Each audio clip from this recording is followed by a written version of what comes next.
এবং কোনো ক্ষেত্রে আমরা দেখেছি চাঁদাবাজ এই শব্দের উচ্চারণ করলে একটা বিশেষ রাজনৈতিক দল খেপে যাচ্ছে। আমি এটার কারণ এখনো বুঝতে পারিনি। তারা আসলে গণপরিষদ নির্বাচনকে এড়িয়ে যেতে চাচ্ছে এবং গায়ের জোরে একটা এই বিদ্যমান যে ফ্যাসিবাদী সংবিধান তার অধীনে একটা সংসদ নির্বাচন চাপিয়ে দিতে চাচ্ছে, যেটা এই মুহূর্তে জনগণের আকাঙ্ক্ষা না। নির্বাচনের ক্ষেত্রে আমরা শুরু থেকেই কিন্তু বলেছি যে আগামী নির্বাচনটা হওয়া উচিত এমন একটা নির্বাচন যার মধ্যে দিয়ে যারা নির্বাচিত হবে তারা প্রথমে বাংলাদেশের জন্য একটা সংবিধান প্রণয়ন করবে।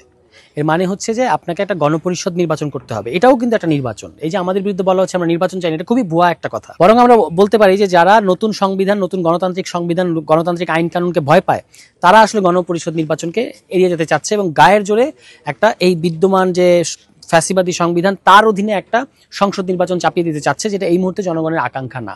আপনি দেখেন যে আপনি বলে আসলেন যে 15 বছর বাংলাদেশের মানুষ ভোটাধিকার ভোট প্রয়োগ করতে পারেন না, এই কথা সত্য। কিন্তু এখন মানুষ কি বলছে? তারা কিন্তু বলছে যে এখন আমরা ভোট দিতে চাই না।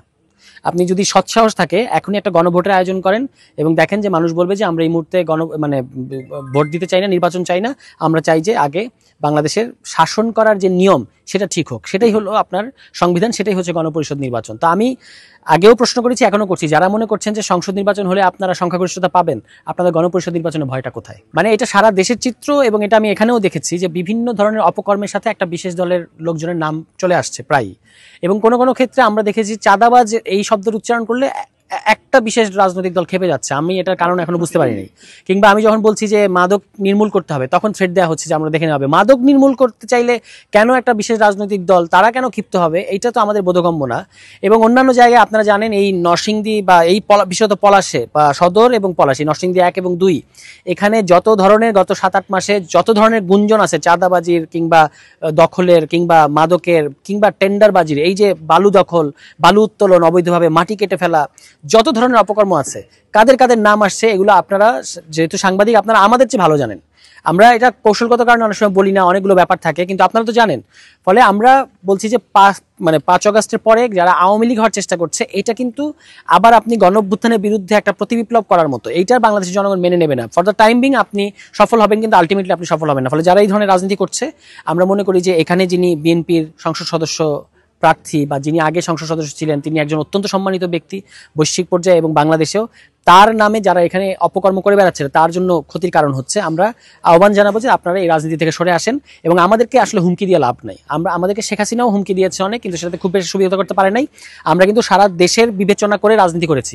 পলাশে আমাদেরকে আপনারা হুমকি দিবেন, পলাশকে বাংলাদেশ ভাবলে ভুল। আমরা কিন্তু পলাশে কোনো ধরনের সন্ত্রাসীদেরকে আজ হোক কাল হোক সন্ত্রাসীদের এখানে কোনো স্থান হবে না। এখন এই সন্ত্রাসীদের স্থান হবে না, আমরা কিন্তু এই কথাটা বলেছি। যারা সন্ত্রাসী আমরা তাদের বিরুদ্ধে। এখন এটা যদি কোনো বিশেষ রাজনৈতিক দলের হয় তাহলে আমরা তাদের বিরুদ্ধে, কিন্তু তারা যদি আমরা সন্ত্রাসী বললেই তারা গায়ে নিয়ে নেয় তাহলে তো সমস্যা। আমরা তাদেরকে অনুরোধ করব যে আপনারা জনগণের পক্ষে থাকেন, জনগণের জীবনের নাভিশ্বাস হয় এই ধরনের কোনো কর্মকাণ্ড থেকে আপনারা বিরত থাকবেন। যে ধরনের দখল, টেন্ডারবাজি বা অন্যান্য যে অপকর্মগুলো হয়েছে আপনারা এগুলোর প্রতিবাদ করেন। মাদকের সিন্ডিকেট ভেঙে দেন, আপনাদের সেই সক্ষমতা আছে, সেই সাংগঠনিক সক্ষমতা আছে যে এখানে যদি আপনারা চান পলাশের মাদকের সিন্ডিকেট আপনারা ভেঙে দিতে পারবেন। পারুলিয়া সহ আশপাশের অঞ্চলে কি ধরনের মাদকের এখন কি ধরনের অবস্থা চলছে, পুরো যুব সমাজকে বুঁদ করে রাখা হয়েছে নেশার মধ্যে। এটা থেকে যুব সমাজকে আমরা মুক্ত করতে চাই এবং সেই ক্ষেত্রে আমরা প্রশাসনের সহযোগিতা পাচ্ছি। পুলিশ প্রশাসনকে আমরা অনুরোধ করেছি যে আপনারা এগুলো বন্ধ করার জন্য উদ্যোগ নেন। তারা বলেছেন যে আমরা অলরেডি অ্যাকশন নেওয়ার চেষ্টা করছি। যে ডিসি মহোদয়ের সাথে আমাদের কথা হয়েছে, তারা কিন্তু এইসব ব্যাপারে এখনো পর্যন্ত আমরা তাদেরকে সহযোগিতা প্রবণ পাচ্ছি এবং তাদেরকে আমরা একটা খুব সুস্পষ্ট বার্তা দিয়েছি, যতক্ষণ পর্যন্ত আপনারা জনসংশ্লিষ্ট কাজে থাকবেন, জনগণের স্বার্থের পক্ষে থাকবেন, ততক্ষণ আমরা আপনাদের সাথে আছি। যদি আপনাদের কর্মকাণ্ড জনগণের বিরুদ্ধে যায় তাহলে আমরা আপনাদের বিরুদ্ধে কথা বলবো কিংবা আপনাদের বিরুদ্ধে আন্দোলন করবো।